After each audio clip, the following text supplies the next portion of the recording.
అన్నిటికన్నా ముఖ్యంగా నాకు తెలిసిన విషయం, కొంతమంది మా జిల్లా నాయకులు బీఆర్ఎస్ తోని పొత్తు పెట్టుకుంటున్నట్టు నిన్న సాక్షి పేపర్లో వచ్చింది.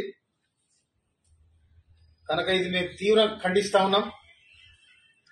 రాష్ట్ర ముఖ్యమంత్రి రేవంత్ రెడ్డి గారు బీఆర్ఎస్ పార్టీని బొందబెట్టాలని వాళ్ళు ప్రయత్నం చేస్తే, వీళ్ళే కాంగ్రెస్ పార్టీని బొందబెట్టాలని వీళ్ళు ప్రయత్నం చేస్తున్నట్టు నాకు అనిపిస్తుంది.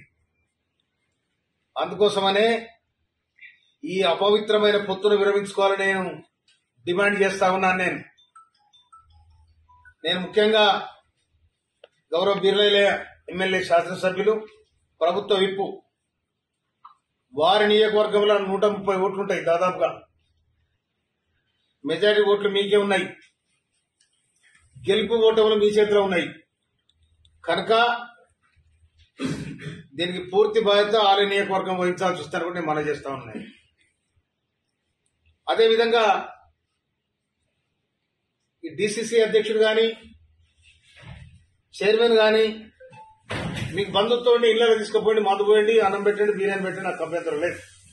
కానీ పార్టీ పరంగా అక్రమంగా పొత్తులు పెట్టుకొని, బంధుత్వాన్ని పెట్టుకొని బీఆర్ఎస్ పార్టీకి మీరు మద్దతు ఇస్తే రాజకీయ వ్యభిచారం చేసినట్టే మీరు మీ వ్యక్తిగతంగా. కనుక వ్యభిచారం చేస్తారో అది మీ సొంతం చేసుకోండి.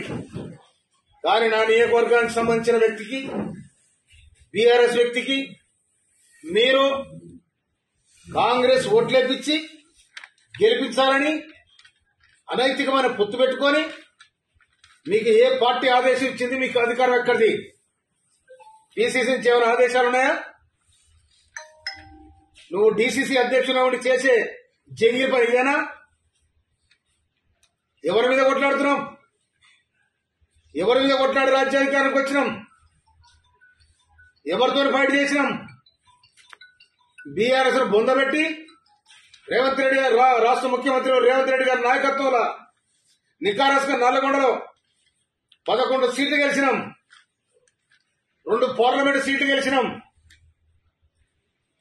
ఇవాళ జిల్లా మొత్తం కూడా కాంగ్రెస్ పార్టీ ఆధీనంలో ఉంది. కానీ మీరు చేసే పనేటిది? ఈ లుచ్చ పని బంద్ చేయాలని హెచ్చరిస్తా ఉన్నాను.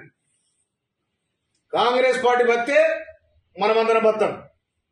కాంగ్రెస్ పార్టీకి ముళ్ళు తాకితే మన గుండె మీద ముళ్ళు తాకుతుంది. ఖబర్దారని హెచ్చరిస్తా ఉన్నాం.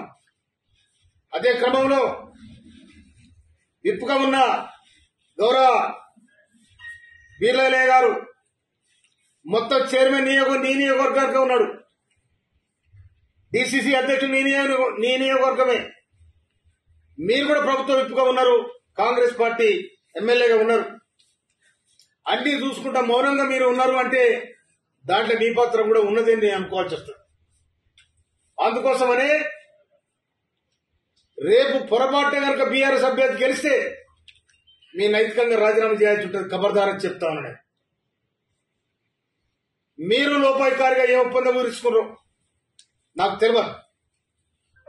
అసలు బీఆర్ఎస్ తోనే అలయన్స్ పెట్టుకునే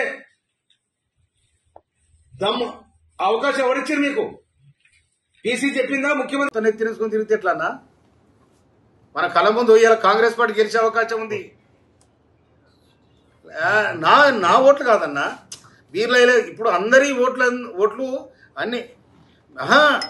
నేను ఐలయ్య గారు కూడా చెప్పిన, నేను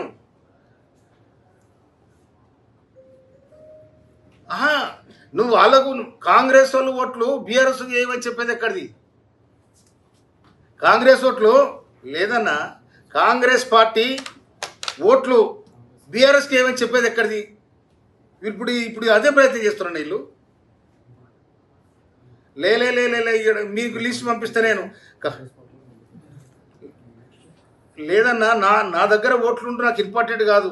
ఇదంతా ఒక కూటమిగా ఉంటుంది. ఈ 2 జిల్లాలు కలిసి రంగారెడ్డి జిల్లా 11 ఓట్లు ఉంటాయన్న. తర్వాత 288 ఓట్లు నల్గొండ జిల్లాకు ఉంటాయి. ఈ ఓట్లన్నీ కలిస్తేనే లెక్క. నాకు 10 ఓట్లు, లేకపోతే బీర్లయ్య గారికి 130 ఓట్లు, ఇవన్నీ ఇట్లా. అది నేనైతే ఇదైతే నేను చాలా సీరియస్గా ఖండించాను. నాకు మీరు కాంగ్రెస్ పార్టీకి ద్రోహం చేస్తారని కూడా చెప్పిన ఇప్పుడు నేను ఇప్పుడు ప్రెస్లో ఉన్నాను. నేను ప్రెస్ పెట్టిన నేను మీకు కూడా అప్పీల్ చేసిన ప్రెస్ ద్వారా ముఖ్యమంత్రి గారు చెప్పిన ఆల్రెడీ నేను పేపర్ స్టేట్మెంట్ కూడా మీకు కటింగ్ పెట్టినా, అప్పీల్ చేసిన మీకు కూడా నేను. సరేనా? ఓకే అన్న.